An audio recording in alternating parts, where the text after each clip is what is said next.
The purpose of today, I think you'll find, is very useful and an enriching reflection on the history of City Arts in some respects.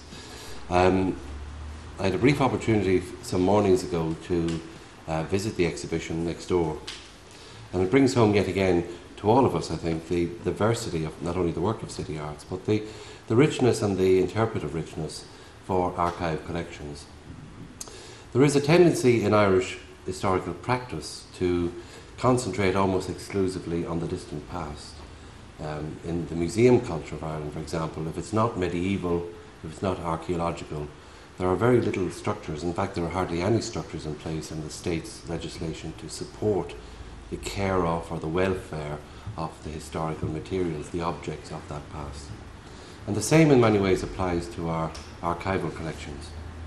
Ireland has quite rigorous, I suppose, archival legislation, but we have appalling implementation of that legislation. So the archive collections of the country are almost hit and miss. And yet these archive collections are, as we all recognise here, they are a very rich source of interpreting the diversity of pasts. With the focus on the political history and what we would still call maybe the mainstream history, there is a huge tendency, as we all know, to neglect the reality of history, the reality of the history of our lives, the lives of our friends, the lives of our parents, none of which, the stories of which don't always fit comfortably into the approved canon of the historical cycle. A year ago, thereabouts, my own mother died.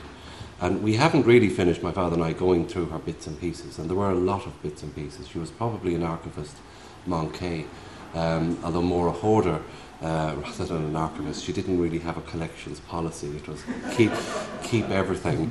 And although obviously I knew her and know her well, and over 44 years as the son, the little bits and pieces that are stuck on books, and the little bits and pieces that emerge from a drawer, and the little cuttings from a newspaper, or the mass card from the 1950s, or all these little pieces add up to a whole aspect of history that, well, it's her story, of course, but it's a story and a history that the wider historical narrative ignores. The life of an ordinary woman from rural Ireland who worked in Dublin for a while, who went back to rural Ireland, and doesn't fit comfortably into the great political trajectory of, Fine Gael and Fianna Fáil and Labour and so on. But nonetheless, it is a story, and it's very rich and it's rewarding, and all those little bits and pieces that you might just say, what a load of rubbish, throw them out. They are worth looking at and worth keeping. And I suppose I find myself in the role of the archivist now, having to make a selection of what you keep and what you don't keep.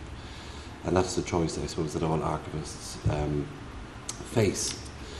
But we ignore archives at our peril, and we ignore their creative possibility at our peril, because it is in looking at the records of our past that we, to use a cliche, that we do understand the past and we see where we're coming from and we can move forward. And I think if you look at the City Arts exhibition outside and see the diversity of what they have practiced and how they have responded, or not even responded, but they've almost led all aspects, so many aspects of social change in this country, you can see how that story is rich, that story needs to be recorded, that story needs to be reinterpreted, it becomes a creative source for the future.